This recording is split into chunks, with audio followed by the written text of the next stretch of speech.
All right, well, thank you so much for the introduction. I'm really excited to get the chance to talk to you guys this evening. My name is Eileen Ablondi. I am a fifth-year graduate student at Harvard. We're currently working toward my PhD in biological and biomedical sciences. And so what I'm going to share with you tonight is a talk that I've prepared entitled Your Inner Genius, How Cells Decipher DNA. And I'm going to share a lot of information, hopefully with you guys over the course of this evening. But if I had to give one takeaway message that I hope to really impress upon you, it's that your cells are incredibly impressive, that there is so much regulation going on in each and every one of your cells, unbeknownst to you as you're walking around going about your day-to-day. All of these really complex and really highly regulated processes are taking place to ensure that you can go about your day not worrying about how your cells are carrying out these functions. And so this is really one of the fundamental questions that has always interested me and that has really driven me to continue to study biology. And that's this question, right, of how we get all of these different parts of the body and how we're able to develop into a complex organism like a human being, and not only develop into that complex organism, but also be able to respond to situations and new environments and new challenges. I will say I have been interested in science and these kind of questions from an early age. I've got some archived material here from when I was 6 years old, and proclaimed that when I grew up, I want to be a scientist, a teacher, a cashier, or a veterinarian. So I'm happy to say that I've accomplished at least that particular goal. But it wasn't until I went to college, the College of William & Mary in Virginia, that I actually got my first experience with what it means to do science and be a scientist. So here I'm showing some of my fantastic lab mates that I was able to work with during my time there. And this is where I had my first experience with scientific research. And in the lab that I worked in here, we were really investigating how the brain works, how we get such a complex organism, complex organ like the brain, and how all of the different cells can get to the right place and do the right thing. And this was really fascinating to me and really was this really incredible mystery that I was excited to learn more about. And that's really the kind of thought process that led me then to continue my scientific education at Harvard. And so I graduated from William & Mary in 2016.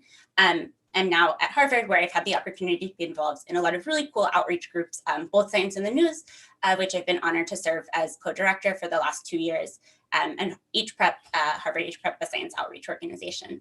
And in the science side of things, you can see up on the top picture here, I work in the lab of Dr. Karen Adelman, and we study these same questions that I kind of alluded to earlier, how our cells are able to take our DNA and interpret it and do something with it, and make something, that is as complicated, right, as the human body. And so, I promise I'm done talking about myself. I think this has really brought us all the way into this fundamental question that I hope is going to drive our talk tonight, and this thing that really interests me. Again, how our cells are able to interpret DNA and make something meaningful out of that information. And so I'm going to start jumping into a little bit of an introduction here. What is DNA? What are we even talking about here? And there are certainly a lot of ways that you can answer this question. You could give a very complicated answer to this question, but we're going to keep things super simple. And we're just going to think about DNA as a way of storing information. What kind of information? The information that is stored in our DNA is organized into segments called genes, or units called genes. And you can think of each gene as really just a segment of DNA that contains a particular recipe, that contains the instructions necessary to make some kind of product that will be made in the cell, and then will go on to have some kind of function. It will do something in the cell. And each one of these we're going to refer to as a gene.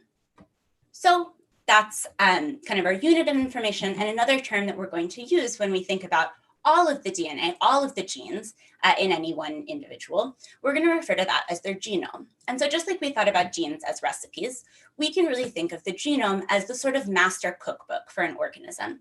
It's the same genetic information, the same DNA that's found in every one of your cells. And it's containing all of these different recipes for different products that may be necessary in one cell type or another. And so just like a cookbook is organized into recipes, the genome is organized into these units called genes. And for the human genome, in particular, there are about 20,000 genes. That might seem like a low number to you. Actually, when scientists began sequencing the human genome, now about 20 years ago, they actually expected there to be closer to 100,000 genes, right? The human body is really complicated. Seems like it would probably take a lot of different kind of recipes, a lot of instructions to make something like that. It turns out that you don't quite need that many. You only need on the order, as I said, of 20,000. And so that's really a testament to the kind of complexity in which we can mix and match all of these different genes and turn them on in different combinations and at different levels in order to generate, these incredibly diverse, both, in terms of what they look like, in terms of their function, these different parts of your body. So we're going to do a little bit of a thought experiment here, a little bit of an imagination exercise. And we're going to imagine that we're hosting a dinner party. And the point of this dinner party, we're really excited, maybe to celebrate, some upcoming freedom from staying home and alone all the time. But also, we'll imagine, because we'd like a chance to try out our brand new recipe book, our ultimate recipe book with, say, 20,000 or so recipes. And so as we're planning our dinner party, we're going to need to go through this recipe book, and we're going to need to select some set of recipes. We might decide we're going to go for, some nice Southern comfort food, make some rice, we've got some greens, and maybe some chicken. Or we might go in a different direction, do some classic, steak and fries. We might do a breakfast event, or, we might go totally in for it and do all desserts, right? Any one of these are an option. But what we're going to need to do to plan that event is to select, as I said, some set of recipes, make them, we're good to go. And in really an analogous way, this DNA cookbook, kind of our master instruction manual, is going to be kind of differentially deployed in all these different cells, right? We need to use this information in some parts of the body to make something like a brain, in other parts to make something like a heart, lungs, stomach, so on and so forth. And so we can think about these two examples, right, as really analogous. When we're planning our dinner party and we're choosing our menu, it's going to be important that we make the right recipes. We pick out the recipes that we'd like to prepare, and we cook those. At the same time, it's also important that we don't make the wrong recipes, right? If we're going for that breakfast for dinner option, right, we're going to make sure that we make pancakes and we don't make, say, a quesadilla. This is exactly the same kind of choices and regulation that has to go on in our cells. And kind of in an analogous way, our cells need to both turn the right genes on and keep the wrong genes off. And this is really the basic principle that we're going to be talking about over the course of this evening, and really how this works. And just to stress really how impressive this is that our cells can do this, our cells don't just have to get, we don't just have to put on the dinner party. Once everybody walks in the door, unfortunately, it might not all be smooth sailing from there. We still need this ability to monitor and respond. So just like how, a good host will be walking around the party, maybe making sure, maybe if we need more of a particular dish, maybe someone came in with an allergy we didn't know about, and we've got to rush off and make some new dish that, is going to be suitable for them. Any of these things can happen at our imaginary dinner party. And in the same way, all of these kind of things are happening in our cells. Once our cells have the right set of genes turned on and off, that's not the end of the story. They have to somehow be able to monitor their environment and their situation and respond however would be appropriate. And so with that introduction, I'm going to give you a little bit of an outline for what we're going to be discussing this evening. And part one, we're just going to start by asking what our cells do with DNA, right? I told you that DNA stores information. That's great. What do we do with that information, right? It's only, information is only going to be valuable if we're able to somehow get it out of the DNA and get some kind of functional output. So that's what we're going to talk about in the first part. I'm going to take a little break, and then we're going to build on that knowledge in part two and ask how cells regulate gene expression. So now that we know what's going on, how do we get this kind of complex regulatory process that I've alluded to just now? And then in part 3, we're going to address 2 questions that are really intimately related. What happens when things go wrong? Are there diseases? Are there certain conditions that you might be familiar with that can often be the result of these kind of gene regulation processes going awry? And to end on a more optimistic note, we're going to go from there and ask what we can learn from our cells and how knowing all of this information about how our cells work and how they regulate gene expression really empowers us to develop new therapeutics, new treatment options for a whole variety of diseases. And so with that, let's jump right into part 1. What do cells do with DNA? Where is DNA? First of all, I'm going to tell you that it's, here we're looking at a cell, and the DNA is in a particular region of the cell, term you might have heard before, the nucleus, which here is in purple, kind of purple-pink. And all you need to know about this for the purpose of this evening is that this is just a particular region where the DNA is stored. So this is all of our information content is going to be within this nucleus. And to give you guys a sense of the kind of scale we're talking about here, let's say that the average diameter of a human cell is about 100 micrometers. Maybe not a unit of measurement you're super familiar with, but this is about the thickness of a sheet of paper. When we think about a human nucleus, right, this is only a small subsection of the cell.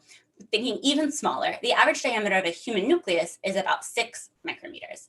And that is just the width of a strand of spiderweb silk. So, we're thinking about very, very small, kind of at the edge of what we might be able to visually perceive.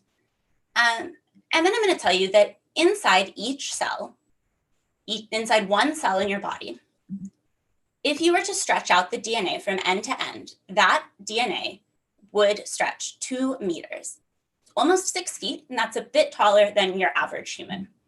So I'll give you a second to look at these numbers again, and hopefully, it'll sink in that this doesn't quite seem like it should work, right? We're talking about a spiderweb silk by spiderweb silk sized nucleus, 2 meters of DNA that is somehow able to be folded and crunched and organized and kind of wrapped around and tangled and somehow fit into that space. And not just fit into that space, but fit into that space and be able to be regulated and accessed and read and all of these things that we'll talk about in the next few slides. And so again, I just want to really impress upon you how much information this is, how much content is in each one of our cells, and really the scale of these decisions that a cell is having to make. So as it's going to be kind of necessary for this to work, right? If we're going to get 6 feet of DNA into this teeny tiny space, we're going to need to package it. And so you can see here as some examples of how this DNA might be packaged. We'll talk a little more about this in part 2, but you can see it's wrapped around particular proteins and arranged in these ever more complex patterns until we get to something like we see on the right, which you might call a chromosome, if this is a kind of image that you're familiar with. But at its most basic level, the information that we're interested in talking about is encoded in the DNA sequence.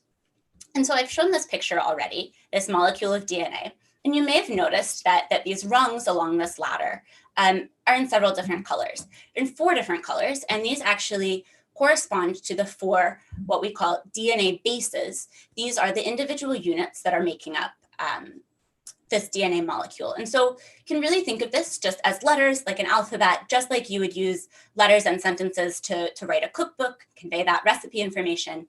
These are the letters that we're going to work with when we're describing DNA information. And so this is, on a physical level, how that information is stored within each cell.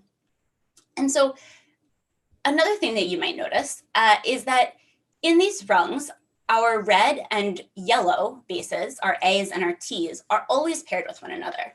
And the same thing is true for our blue and green, our C's and our G's.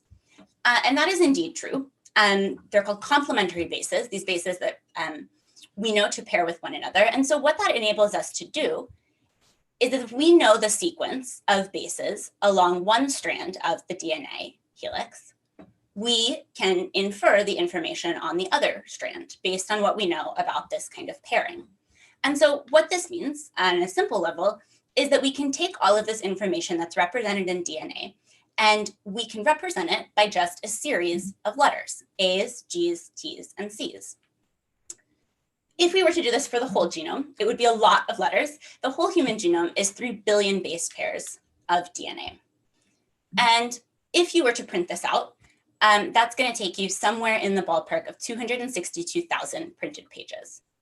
It's a pretty big cookbook that we're talking about, right? This is a pretty big, again, just a lot of information that is in each cell and has to be organized and dealt with.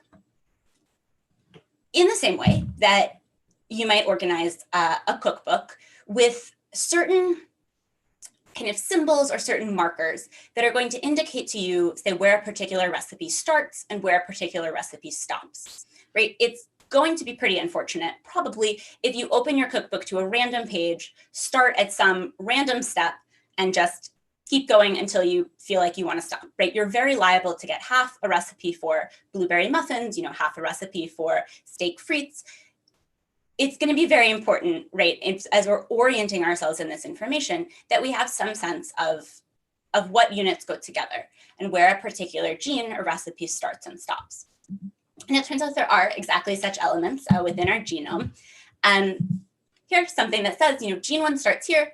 Another word that we use to refer to these elements is promoters. So promoting expression of that gene. And so you might imagine for a particular segment of DNA, again, here that we're representing with these base pair letters, we might say gene 1 starts here. Maybe we know gene 1 stops a little bit further down. And then gene 2 might start further down here.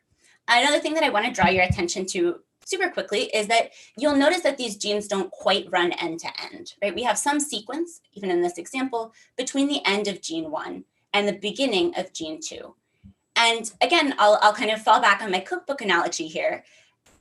In a cookbook, there's lots of information besides just, strictly speaking, step 1, step 2, step 3.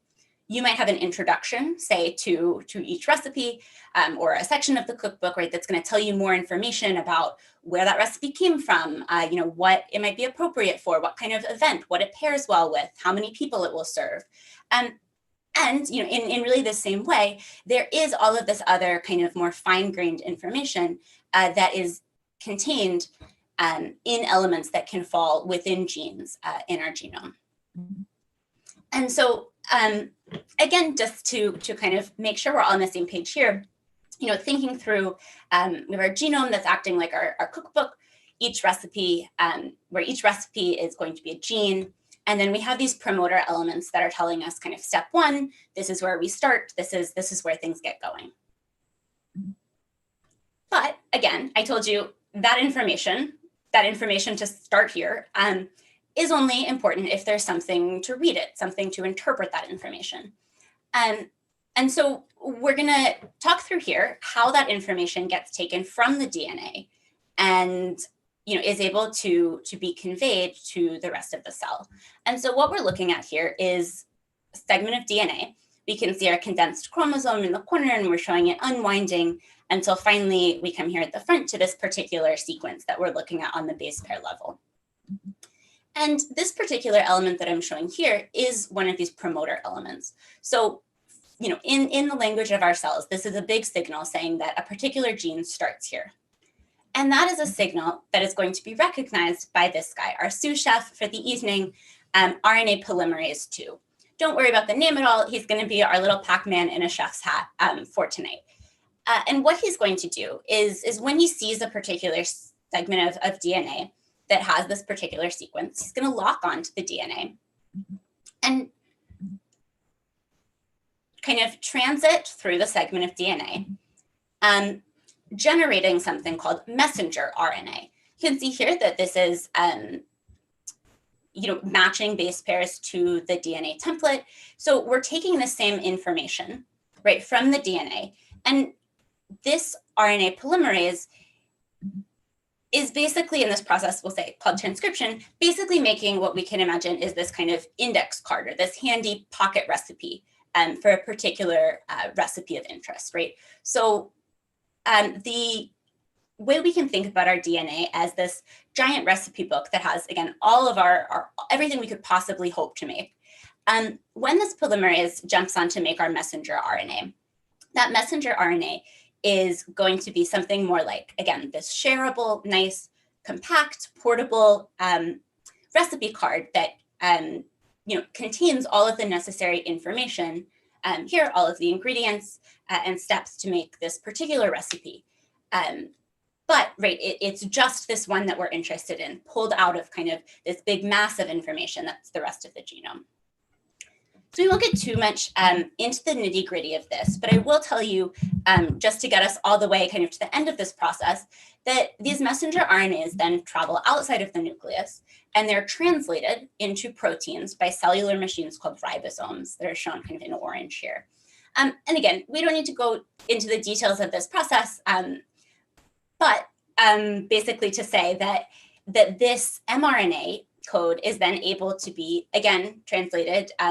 These ribosomes are really going through the steps of the recipe, finally putting everything together and generating whatever our product may be. And this whole process, when we think about it together, is referred to in molecular biology as the central dogma, which really is referring to this process, as I'm showing here, of going from our DNA, transcribing to RNA, and then translating to a protein. And so you can think of this, again, as going from our recipe book to our recipe card. Here, our protein, is going to be our great plate of chocolate chip cookies that we get at the end. We've actually made the recipe and gotten this product out of it. And if you are a cell, if any one of our cells is not just making chocolate chip cookies in isolation, maybe they're also making all of these other fabulous desserts.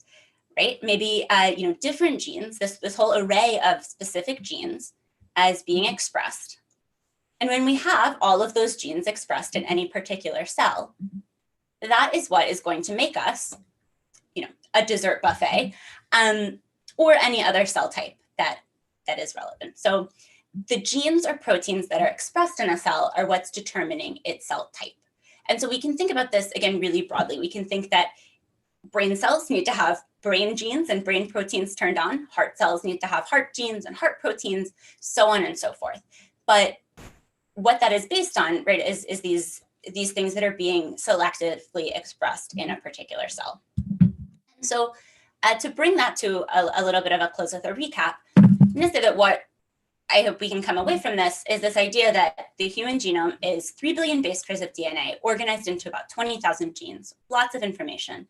And that the way that this information is conveyed and kind of expressed to the cell is that these genes are transcribed into mRNA, and then that is translated into protein.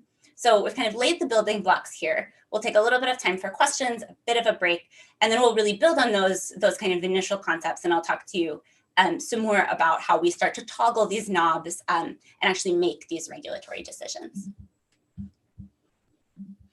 Awesome. Thank you, Eileen. That was fascinating. Do we have any questions? Feel free to either write them in the chat. You can raise your hand physically, you can wave, or you can use the raise hand, the yellow raise hand function if you want to speak. If you're on Zoom, if you're on YouTube, you should use the chat. Let's wait a second for people to write questions if they have any. All right, we have one from Yulia. Is the DNA between genes not considered garbage? Do we know what it's for? Yeah, so that actually has been something of a misconception originally when we began to learn that there's so much DNA between genes. This was commonly called junk DNA. And I think that I think that's kind of a cool term, but it's certainly our understanding of that has evolved over time. And I think this is actually part of the area where my own research has focused.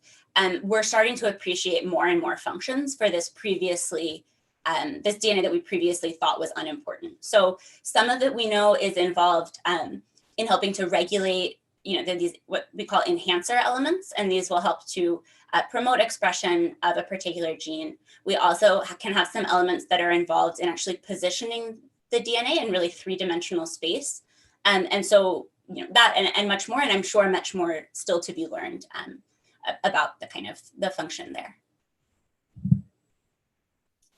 All right, so as I said, we are going to move into part 2 and build on these general concepts that we've learned to really start to understand how cells are actually regulating gene expression and making these decisions, right? I told you what decisions are being made, on this underlying level, how is this happening? And so this was a problem that scientists really began to be aware of as soon as the idea of genes started to even arise. And so this is a scientist named E.E. Just, who is considered kind of the father of developmental biology and of epigenetics, which is a term I'll introduce in just a little bit. And in 1939, he had this quote that I've written here, where he kind of proposed one of these fundamental kind of mysteries. How could the genes be responsible for differentiation, that's getting these different types of cells, if they are the same in every cell? Unless the geneticists assume that their genes are omnipotent, we cannot possibly understand how the problem of differentiation can be solved by the gene theory of heredity. And it turns out, right, that this gene theory is mostly true, right? We do have genes, and these are responsible for differentiation. But he just hit on this really fundamental kind of puzzle or sticking point, just how on earth can we have this information that is the same in every cell, and be so faithfully kind of differently expressed and differently portrayed in these cells to generate something as different, right, as a skin cell from a muscle cell, from a brain cell, and in such a way, right, that those cells stay as what they are. We don't have brain cells that turn into skin cells. The cells, once they acquire their identity, are also fairly robust. And so I've introduced you to this concept of the genome, or DNA. And now I'm going to introduce you to the concept of the epigenome. Epi literally meaning on top of. So this is information that is literally on top of the genome. And the way that we're going to think about this is basically as annotations, right? Our notes in the margin, our highlights, our post-it flags, right? All of these kind of decorations that we're able to put on DNA in particular positions to convey some kind of information. Lots of different kinds of information that we can convey with these kind of marks. They might be things like important, right? Keep off, don't express this, do express this. All of this information that we can think of as kind of an overlaying layer to this DNA sequence of the genome. And so, again, to give a broad definition of the epigenome, this is just information that is telling us how genes should be expressed. And so, again, we're thinking of this really as our kind of, we've taken notes in this recipe book for years, right? It's got our post-it notes. We have all of our thoughts and our recommendations and how it worked last time, all of this information that is on top of the information in the recipe book itself. One way that this is done is through DNA accessibility. And so I showed you the same picture earlier, how our DNA is so meticulously packaged and wrapped and compacted in order to allow so much information to fit into a single cell. And one of the key kinds of factors that helps in this organizational process are these proteins called histones. And here we're showing them in purple. And this is something that is often referred to as beads on a string at this particular stage. You can see kind of that's what it looks like. We've got some pieces of DNA that are basically get wrapped around these histone proteins at a particular kind of frequency. And that's going to help organize our DNA. And so one way that we can start to organize this DNA, right, might be in this kind of closed pattern where all of our histones and their associated DNA are quite compacted, very close together. We also can imagine something more like what I'm showing on the right, a more open configuration where our histones are a little spread out. We've got a little more kind of leeway in between where we might be able to access the DNA a little more easily.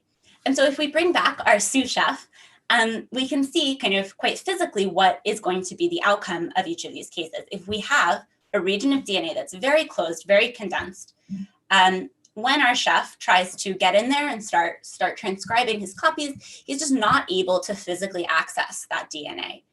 Even if there is a promoter element in that region, if it's, again, kind of bundled and hidden and sandwiched between all of these other elements, our chef here is just not going to be able to access that information. And that gene is going to be off. In contrast, if we have something more like this open configuration, when our little chef is bopping along, he's going to be able to slide right into the appropriate gene promoter and begin transcribing and begin expressing that gene. And our gene is going to be on in that case. So you can imagine, right, this is a really physically kind of tangible way of modulating which genes are going to be expressed. If you have a bunch of genes you don't want to be expressed, kind of, I think I used the analogy in my practice talk of like tape, kind of gluing a bunch of pages of your cookbook together, right? If you know for sure you're never going to use any of these recipes, you just glue those pages together and that is certainly nothing that you're going to accidentally come across. They're really just physically inaccessible to the machinery. And a really common example of this and a really powerful example of this is in the process of X inactivation, which I'm going to give you guys here as a little bit of an example. And so in mammals, the female cells in females have 2 X chromosomes, whereas cells in males have an X and a Y chromosome. And this is going to raise one fundamental problem because there are genes on the X chromosome. There are only a few genes on the Y chromosome, and these are mostly directly related to sexual development. So what's going to be a much bigger problem, though, are these X chromosomes genes. There's 800 to 1,000 of them. And hopefully you can appreciate from this image and this kind of plot here how this is going to cause an issue for us. Right, in cells with 2 X chromosomes, we're going to have 2 times the level of expression compared to our cells that only have 1 X chromosome. And so one of these fundamental questions, development and really over the past century or two of developmental biology has been, how does this happen? How can cells equalize expression of genes on the X chromosome? How do we combat this problem? And so this is an area of study broadly referred to as dosage compensation. And there are actually a whole array of ways that different animals do this. And actually, in roundworms and flies, but in mammals, the process is something called X inactivation or lionization. And this is a phenomenon that was discovered by and named after the woman shown here, Mary Frances Lyon. And what this is the discovery that in XX mammals, 1 X chromosome will be randomly inactivated. And this inactivated X chromosome becomes highly condensed into something called a bar body. You can see that pointed out there. Basically, what this is telling us is that our DNA, our chromosome, is highly, highly compact, really inaccessible. And in this particular instance, it's going to stay that way for the lifetime of the cell. And so it turns out, as I said, that the way that these cells solve this problem is that if you're an XY individual, that X chromosome will be expressed, go on about your business. If you're an XX individual, then one of those X chromosomes is going to be inactivated, become this condensed bar body. The other X chromosome will be expressed, and now your expression is right at equal levels with that XY individual. And what's actually really cool that it seems like our cells are actually able to count X chromosomes in some way. There are individuals who might be, say, XXY or have some other, sex chromosome genotype.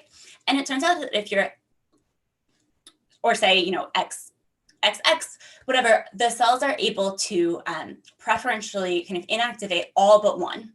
So there seems to be some mechanism by which cells are able to count the number of X chromosomes, inactivate all but 1, and leave that one to be able to be expressed. And this is something you might be more familiar with than you might originally assume. Actually, co-colors in Calico Cats result from this exact process. So you may know that Calico Cats are almost always female, and this is exactly why. At a particular stage in development, this random X inactivation occurs. And because in cats, some color genes are on the X chromosome, depending which of the X chromosomes becomes inactivated in different sections of the body, that is going to give rise to these different patches of color that you see in something like a calico cat. And so, whereas a lot of these things that we talk about are very microscopic things that we don't see in real life, we just have to imagine what they might look like. This is a really cool example of this process of X inactivation actually being really visually apparent in Calico Cats. So that is our kind of first example of a way that we can regulate DNA, controlling its accessibility. I'm going to give you two more examples of ways that we can kind of modulate expression of genes. And these are going to be on a little more of a fine scale level. So right, when we're talking about accessibility, that's probably a larger region, a larger chunk of DNA. But here we're going to zoom in a little bit and look at ways that we could toggle expression of a single gene. And one of these is going to be a process called DNA methylation. And what this is fundamentally is the addition of methyl groups. Don't worry too much about what that is. You can imagine them, so I'll see here as a stop sign, something like that, just a chemical kind of a molecule that's being used as kind of a tag on these genes' promoters. And promoter methylation turns a gene off. So we talked earlier about how a gene shown here, in kind of this black example, is going to start with one of these promoter elements saying, hey, step one, this is where this gene starts. And it turns out that if that promoter gets methylated, if it gets this particular mark, then that gene is no longer, our transcription machinery, our chef, is no longer able to lock on there and express that gene. And this is a process that we call silencing. How does a promoter become methylated? By a family of proteins called DNA methyltransferases, or DNMTs. We're showing here with our artist in red.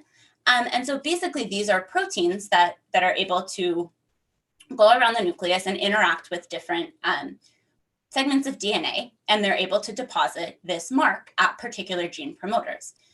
We think of this as a permanent mark. It can be removed in certain cases, but this is generally considered something that, right, once we've labeled a promoter and said, we don't want to express this one, we're labeling it with our stop sign, our methyl group, and that's generally going to stick around for the life of that cell. And what happens once a promoter gets methylated?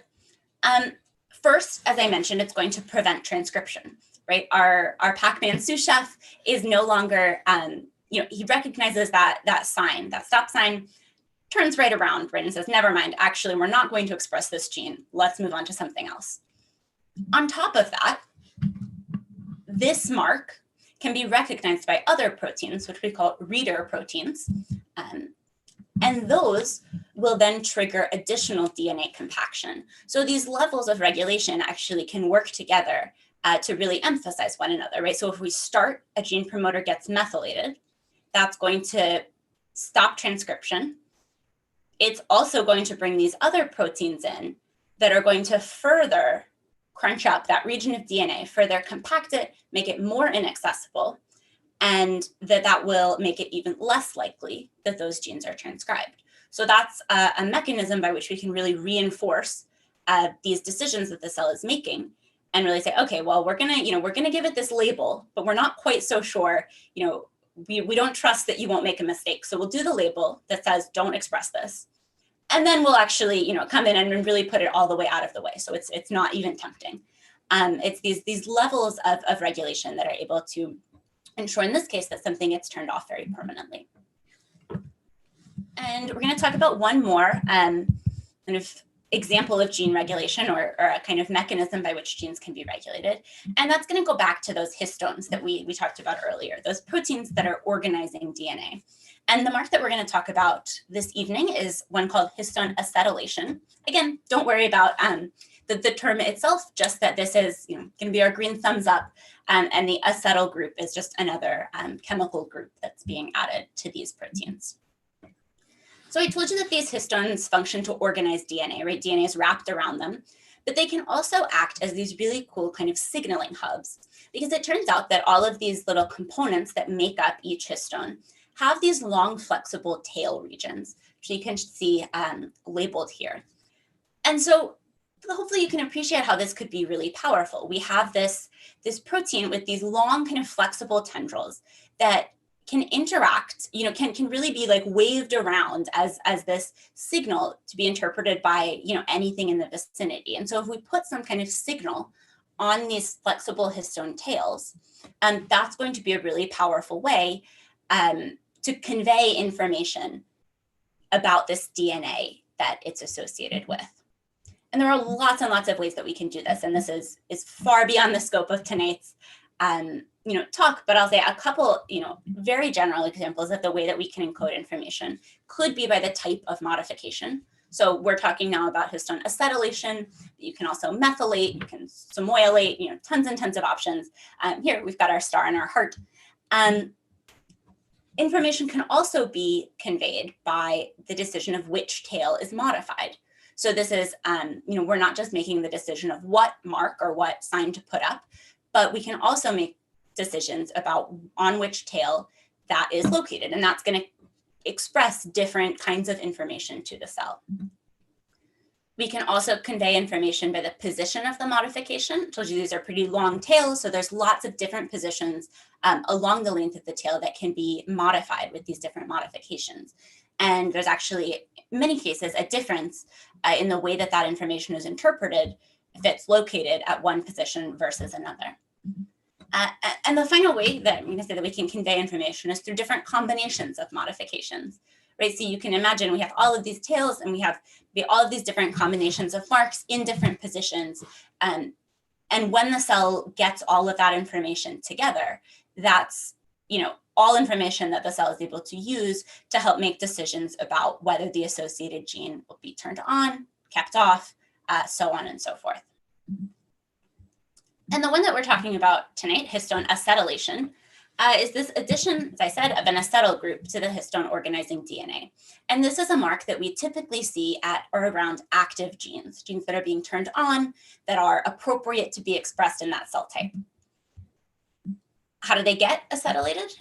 By this family of proteins I'm showing as our green artist here, called histone acetyltransferases, or HATs, much easier to remember.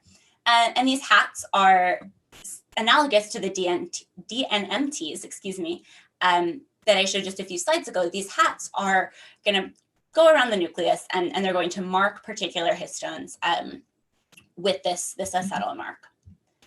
But whereas I said that DNA methylation tends to kind of stick around, these histone modifications are much more flexible.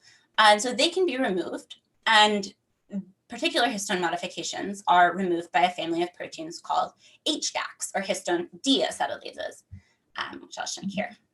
And so this is a really cool system because it means that we don't just have to turn things on or off in one cell and stick to that decision, but we can actually start to build this system of what we call dynamic regulation, where if at a particular time or under a particular circumstance, it might be appropriate for a gene to be turned on, our HATs can come in and make that mark and start to get that process rolling. But if our situation changes, right, there's a shift in the environment or in that cell's state, then our HDACs can come in, remove the acetylation mark, and now that gene will no longer be expressed if that's what's appropriate.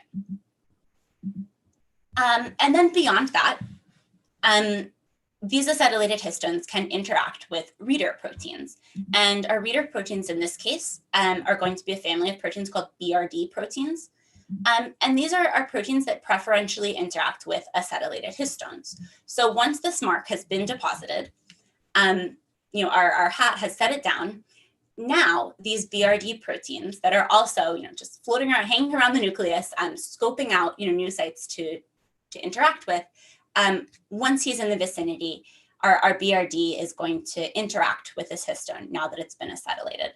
And once he has come onto the scene, he can do a lot of things, but one of the most typical kind of consequences is going to be the recruitment of transcription machinery, our good old Pac-Man in a chef's hat, that's going to come in and actually express those genes. And so again, this is one of those systems, like the DNA methylation that we just discussed, where we're building these different players and these different levels of regulation and these systems that are kind of interacting and feeding back and forward into one another so that we're able to make these really strong decisions that are also at the same time really plastic and flexible, and we're able to adapt and change.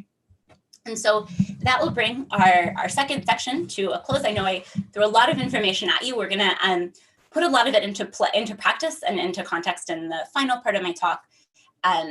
So please ask any questions that you have, or they continue to come up over the next section. But just to cap us off here, just emphasize that the epigenome is this whole layers and layers of regulation that convey information about how DNA is expressed in a particular cell. And some of the ways that we talked about this happening tonight are these changes to DNA accessibility, as well as the addition of modifying marks or signals to both DNA and these histone proteins. So with that, we're done with part 2. Thank you so much, Eileen. That was awesome. So we already have a couple questions from the audience. The first is, can we eradicate hereditary diseases by altering DNA? Theoretically, yes. There are many diseases that their kind of basis is that there are kind of mistakes in the recipe of DNA.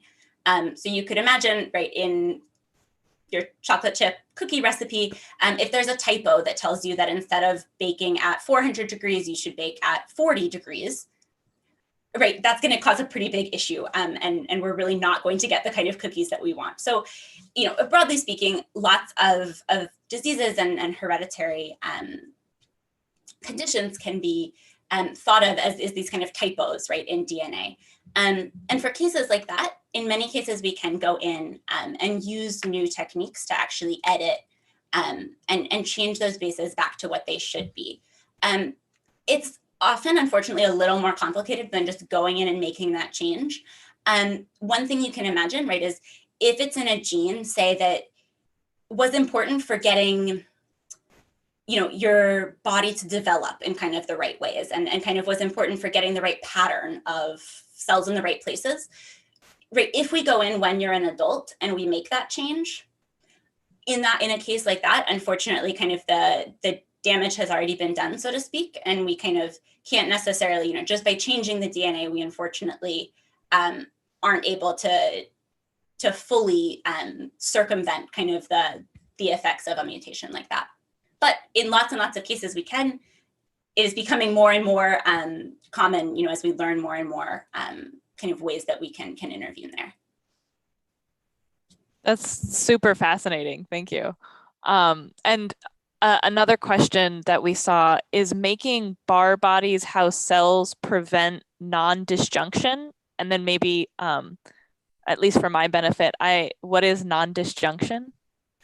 So this is a little different than so non-disjunction, and not to get too far out of the scope of what I shared, is something that happens when cells divide. So when we need to go from one cell to two cells, what that cell will need to do is make a copy of all of its DNA. And then now that we have two sets of DNA, one can go to one daughter cell and one can go to the other daughter cell. Really broadly, non-disjunction refers to a case in which when we split up the DNA into those daughter cells, it doesn't get split perfectly evenly. And we have some kind of accident and some kind of, usually some kind of deleterious situation in which one of those daughter cells is getting too much DNA and one is not getting enough. So I'm not actually sure how bar bodies are related to how those affect occurrence of non-disjunction particularly. I think the bigger problem, so to speak, that they address is this dosage compensation. But certainly anything that's affecting, so dramatically where our DNA is and what it looks like is going to also have effects on replication and the fidelity of that process.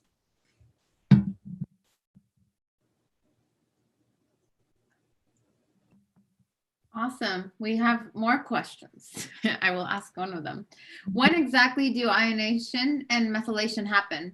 If we think first human cell divides into two waters, etc., does it happen in the first cell? Does it happen much later in the development? Yeah, so lionization, it's a little different in different species. I don't know exactly when it happens in humans, but you can imagine kind of from looking at a calico cat, right? The number of different patches that it has are kind of the number of cells that were there kind of when lionization happened, right? So each patch comes from one original cell. That is that all clear? But it's maybe something like the 16 to 32 cell stage, 64 cells. So very, very early, but still more than two, more than four. Methylation is something that in some cases happens very early on at fertilization. Some methylation patterns are established. Other methylation patterns continue to get put down over the course of development. So, some things are set down early, and then as cells develop, continue to kind of live their lives, some additional marks can get put down as well. Yeah, we actually have another question that relates to this. Do you have an example of a gene that needs to be dynamically regulated?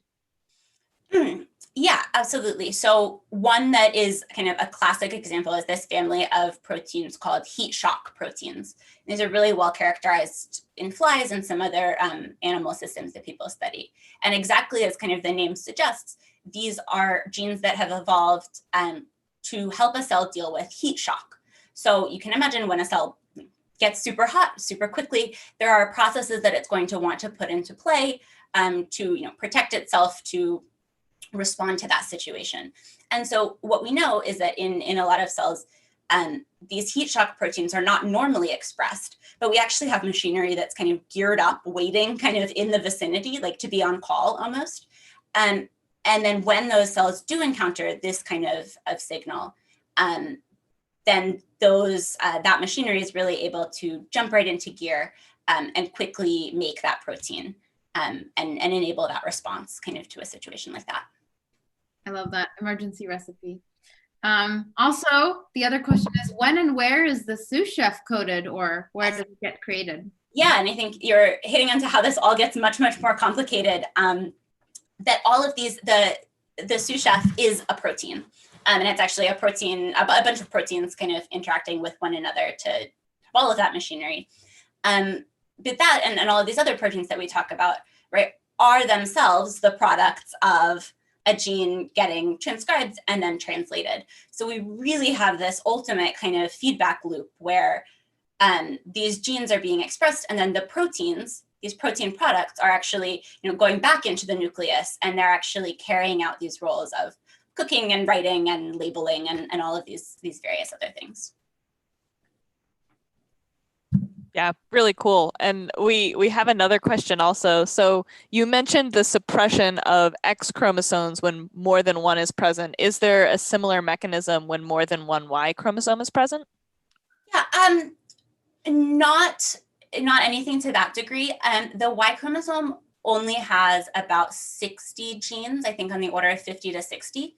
Again, compared to the kind of 800 to 1,000 on the X chromosome. Okay. And so for that reason, there doesn't seem to have evolved a kind of mechanism for dealing with the Y chromosome in that same way. And it also doesn't seem to cause too many problems. It doesn't seem to be too deleterious to have extra content there. All right, so for our final portion of the lecture this evening, promise that we're going to address two questions. First, a little bit of time on what happens when things go wrong, right? As I'm sure you've gotten the impression already, these are very complicated processes. And although our cells are really remarkably good at doing them and doing them very well, there are, of course, situations where things go awry. Then, again, as I said, to end things on a more positive note, we'll spend a little bit of time talking about what we can learn from our cells and how this information can be useful to us. So to start at the beginning, one of the most kind of well-known and well-appreciated conditions that can arise when these kind of processes are dysregulated is cancer. And cancer, as I'm sure you're all aware, really is a broad term that we use to refer to a whole host of individual diseases, but that are all share this kind of underlying principle of uncontrolled cell growth. So we can see here our cancer cells in blue that have started to divide in an unregulated manner, and then in this case are creating a tumor.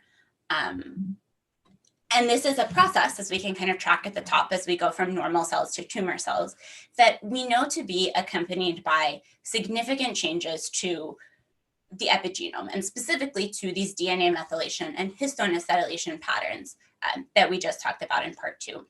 And so, although, again, for individual cancers and individual patients, the specific genes and the specific changes might be vastly different. This, overarching principle across all cancers is that we start to have lots of dysregulation and problems with the epigenome and the way that these marks are regulated. And there are two, broadly speaking, types of issues that we can imagine happening. One kind of situation that could be bad would be if a gene that should be turned on is turned off.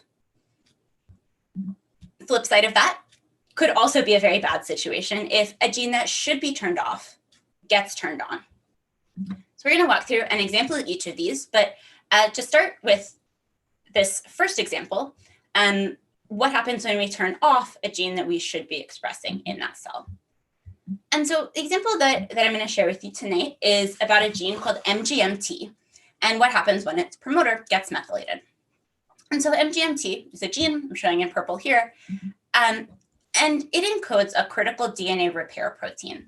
So if this gene is transcribed, that mRNA is translated, we're going to end up with something like this, our kind of DNA repair woman. You can imagine this is a pretty crucial role within the cell. It's going to be really important that we have this protein. And so you can imagine, well, I guess we'll say it first, also in normal cells, the MGMT promoter is unmethylated, just like it looks here.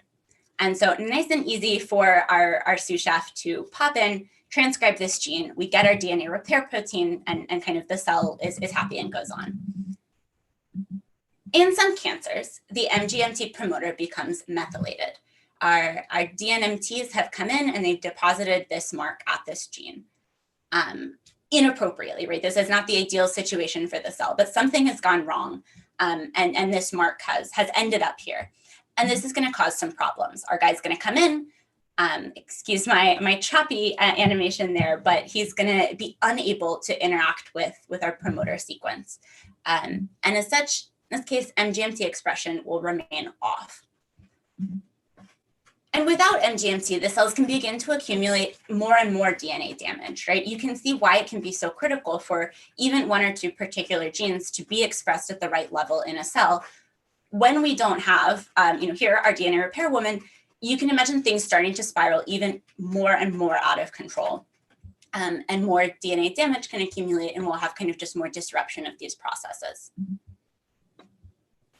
To go back to these two broad classes of issues, we'll now go through an example of this kind of alternative case where a gene that should be turned off becomes inappropriately turned on, and how this can be just as deleterious, right? Can cause also some really serious effects depending on the context. And so the example that I'm going to give for this is a condition called mixed lineage leukemia, or MLL. And again, just a little bit of a refresher from our second section. HATs are these proteins, these factors that mark histones near genes that need to be expressed. They deposit our acetyl mark. In mixed lineage leukemia, we have the presence of something called a protein fusion protein. And that's going to be something that looks a little more like this, right? Something has, again, gone wrong, and we end up with a protein that contains some domains of our histone acetyltransferase, our HAT, but might have other domains fused to it that come from other different proteins.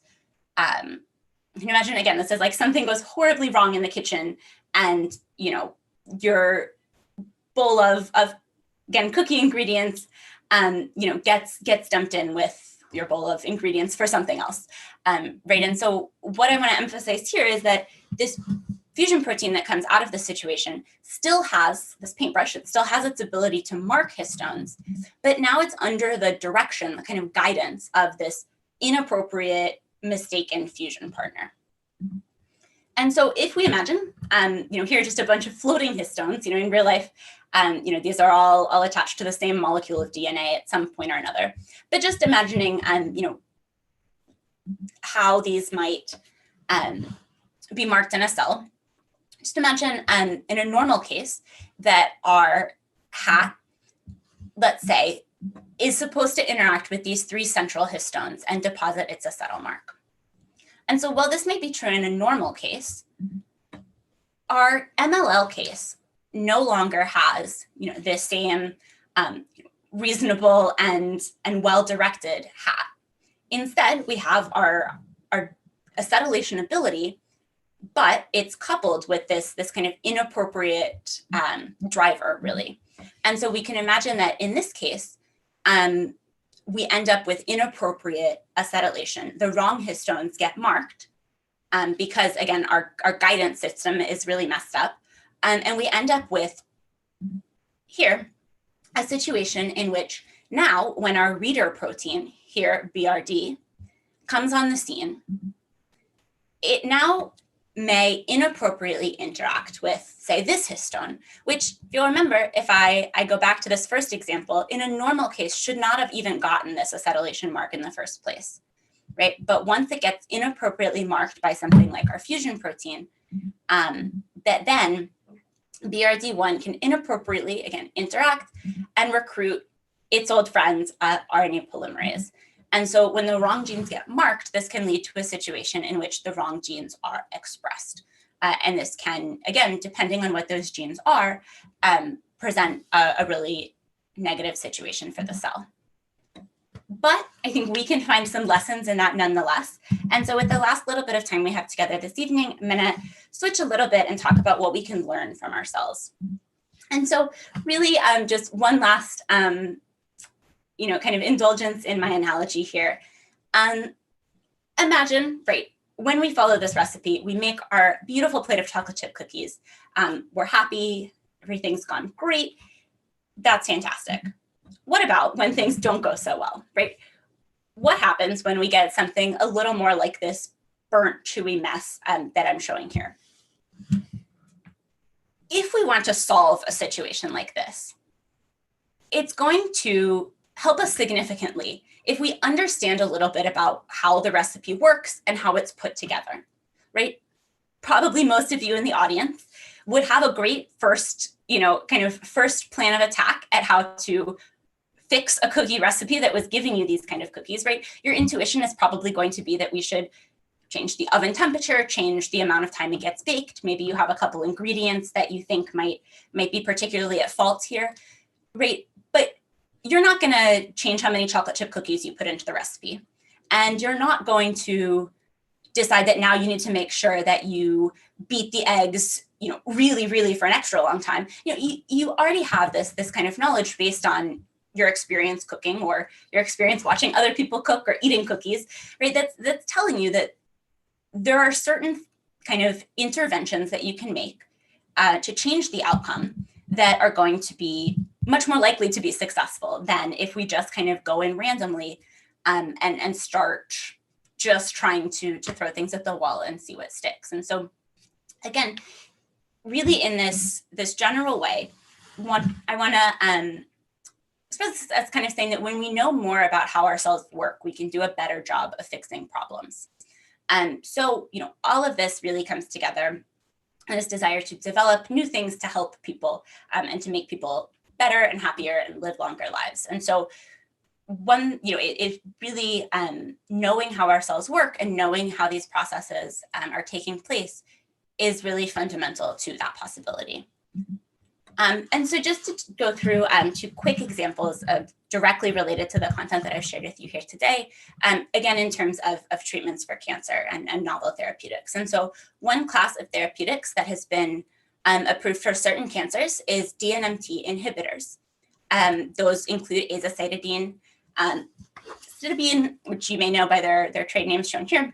And these, exactly as the name suggests, are going to inhibit these DNMT proteins that we discussed, our DNA methyltransferases from part 2. And so we're going to envision these inhibitors as this little blue diamond here.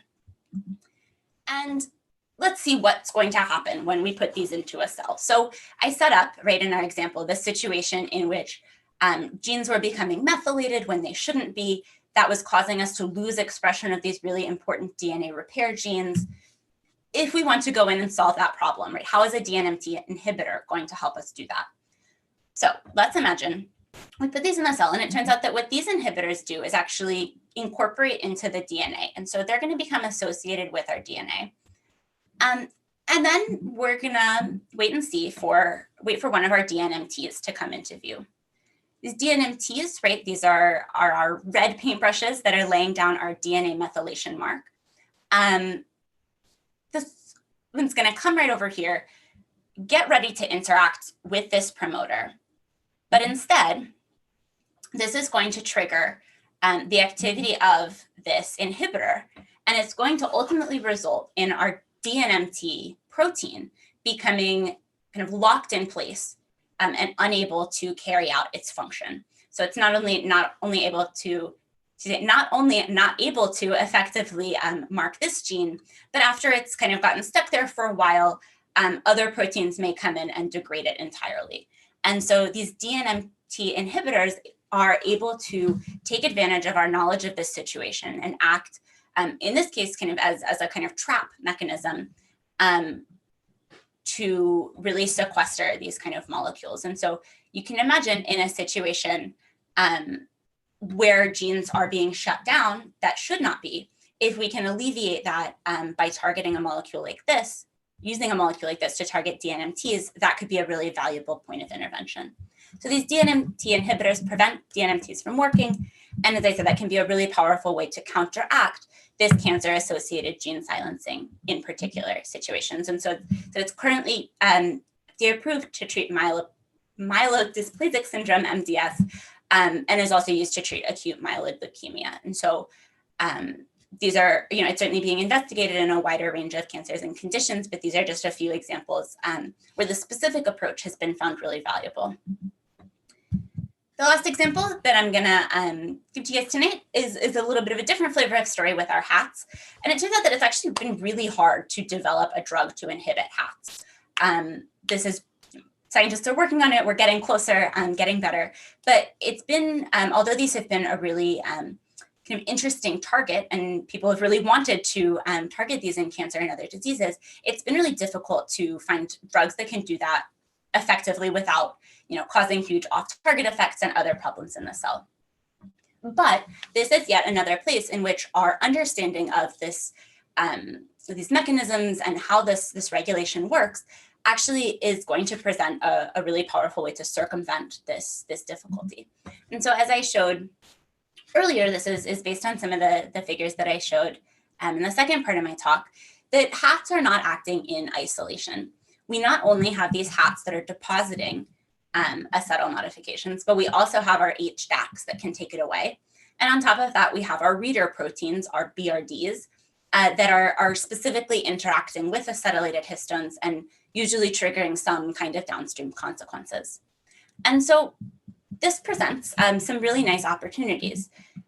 Now that we have more knowledge, this has actually allowed us to have more points of intervention.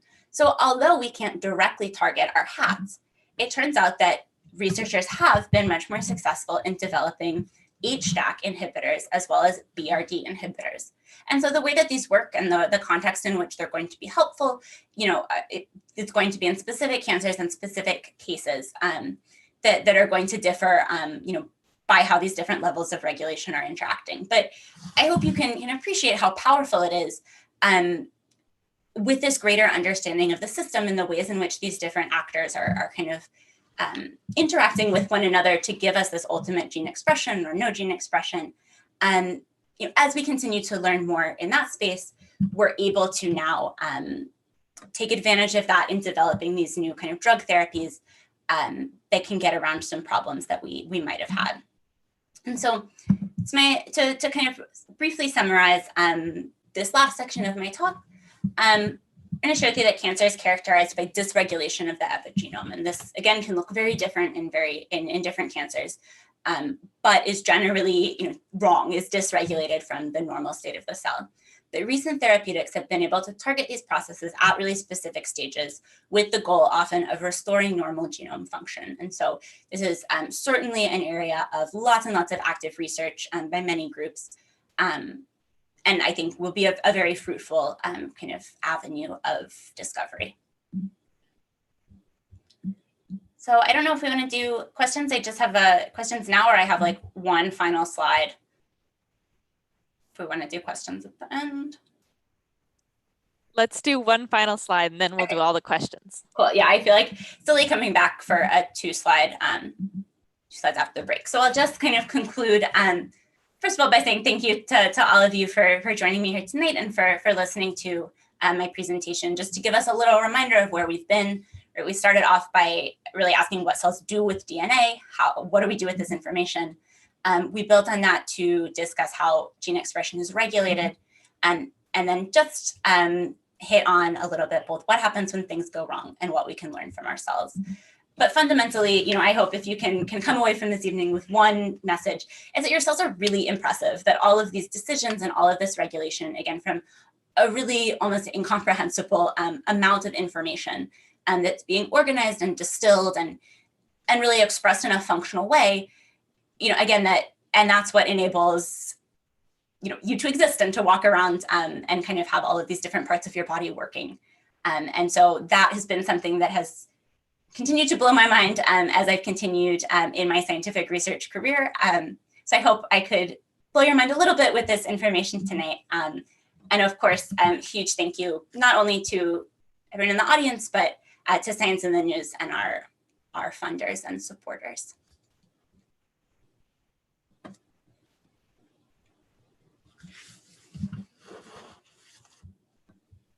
Thank you so much. All of the virtual applause. We really appreciate it. I can go to the discussion slide if that's.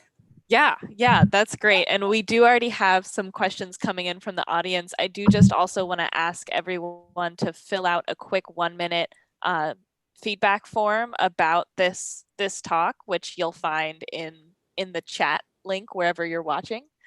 But one of the first questions that we have is, how much time does transcription through protein production take? Yeah, that lots of different it can be very different for different genes. Some genes are fairly short, so those might take on the matter of like seconds to minutes to be transcribed. Other genes are much longer, and those might take on the order of 10, 15, 20 minutes, even for that mRNA molecule to be made. Then you can imagine there is lots and lots of machinery that takes that mRNA from the nucleus out to the rest of the cell to be translated. And so the way that machinery is regulated is also going to have some effect, right, on how efficiently that export process happens, and then translation. So it can be on the order of, minutes to 5 minutes, half an hour, but it can certainly happen over a much longer time scales. If that, I know, doesn't really answer the question, but hopefully gives you a sense of at how many points this can be regulated in that way as well. What makes different types of cancer harder to detect? Yeah, so some of that can have things to do with just how much we know about what to look for, right? A big part of the way that certain cancers have become much more easily detectable and detectable much earlier on in the process has been that we know what to look for, and we know, what kinds of things are going to signal that this process is beginning. And so a lot of it, right, is just that we need to catch up with what our cells are doing and figure out what it is that we can pick up on. Also, certainly, you can imagine that some things might be a little easier to detect if it's a mutation that's affecting something on a very dramatic, kind of very obvious level, that there might be some kind of effect there as well. But I think, at least in my way of looking at it, right, the biggest driver is really our understanding.